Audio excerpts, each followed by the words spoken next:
Okay, so I just wanted to jump on here and do a quick little video for all you home educators or people who are thinking about home educating and really don't understand or are worrying about how to deal with the government. So, I've been home educating for over 10 years now, and I have never allowed a visit. Now, that's not because I'm a rebel and I'm, anti-establishment, although there is part of my personality that does align to that. It's because I have a absolute confidence in what my intention is with home education. Now, I wrote a book in 2018 outlining this, outlining my intent, outlining the understanding and the thought behind my decision to home educate. And it's not through just pure rebellion. It was literally because I tried it, it didn't work for us. I saw a future timeline where my children, I'm not saying all children, but my children would not be in their highest self in that system.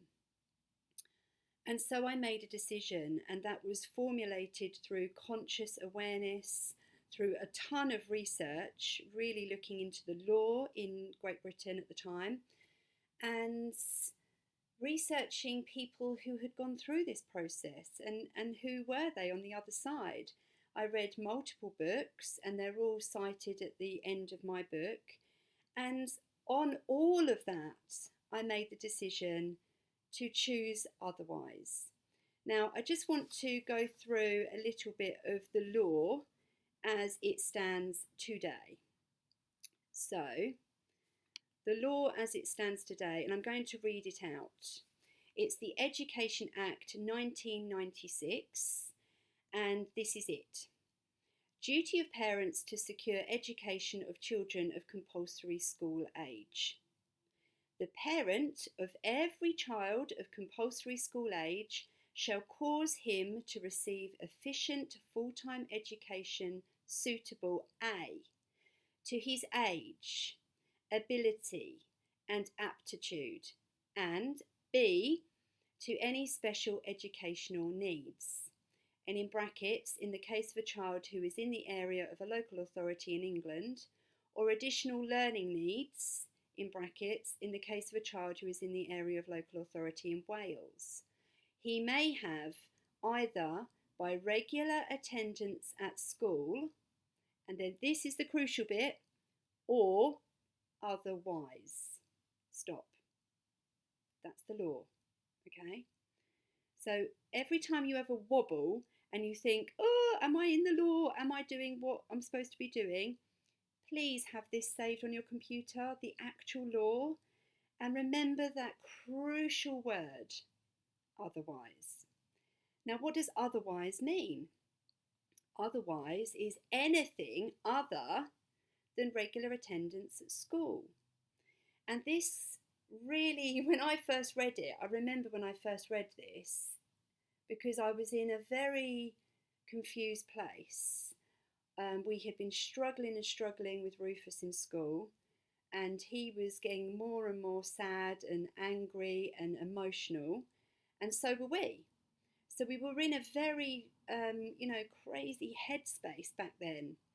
And I read this, and that word released me. It created a feeling of freedom that, oh, okay, you're in or you're out, basically. That's what that said to me.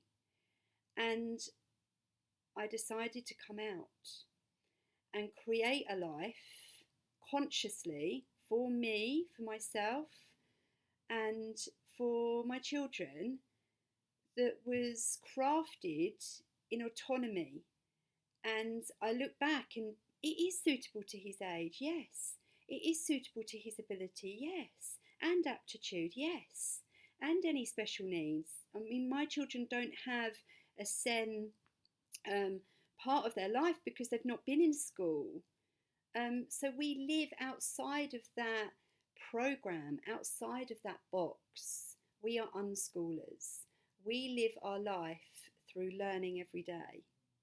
And that can happen and unfold in a multitude of ways. And you can constantly change and you can constantly adapt that every day if you have to their ability, to their age, to their aptitude.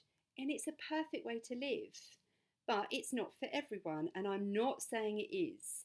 I'm just doing this video for people who want to choose this lifestyle and somehow have an insecurity about doing so.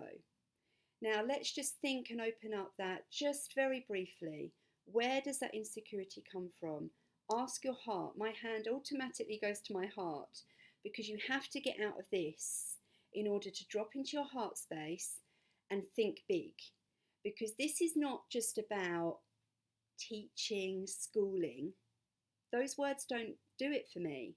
This is about education and learning and growth. And what is that? That is where you need to start. What is learning? And it's all in my book because that is how I started. And when you come from that, the insecurities fall away because you're not doing anything wrong. You really are not doing anything wrong. You are being conscious and you're being a parent, not only to your children, but to yourself, because you're recognizing the system in place is not for you and not for your family. And that's perfectly fine to do that. You have the power, you have the autonomy to choose your life. This is it. You know, you have to choose and you have to be conscious of what you're doing every single day of your life. And it will look different from each household and each family, and that's fine because you are a unique being having a unique experience, and one size does never fit all. So I just want to go over just briefly as well something that changed fairly recently, and it was the role of local authorities. So what they tried to do a little while ago, it was before May 2022, because in May 2022 the government published a schools bill which included provisions for the homeschool register. Now previous to that it was slightly different, but really nothing really has changed. So don't be coerced by words in these letters that they send you. Don't be scared, don't have fear, okay? Remember, go back to the otherwise every time. But the schools bill, basically they were going for it from December. The Education Secretary wanted to legislate for a register, and basically it was about safeguarding, but with anything like that, it takes the people's power away. There was so much intervention through the home ed community. There was so much uproar because obviously as a community we like our autonomy and we like our control of our own lives, and we could see how this was going to be used against us and take our powers away. So basically it's been thrown out. They threw it out. So just, you can find this information. It took me 2 seconds on the government website, and I read it to increase my awareness and my autonomy and my power, because I am a sovereign being. I am a human here to experience life, and I have children and I'm responsible for their life until they're 18. And so I'm doing it in a way that feels right, that looks right, that they have autonomy. I speak to them all the time about, you know, what they're going to do, how they're going to do it every day, you know, and we're not in fear. And I think that's the main thing I want to get across, because I have people, because I wrote that book, The Unschooled Life, I have people come to me. I'm not an expert. I'm just a woman in her sovereign power doing what I think's right. But I do have an awareness of that we have our own power. So use it and educate yourself. And when you get these letters, don't feel fear. Don't feel fear. Don't go into it. Go into your heart. Remember the word otherwise and deal with it. All my love. I hope this helps.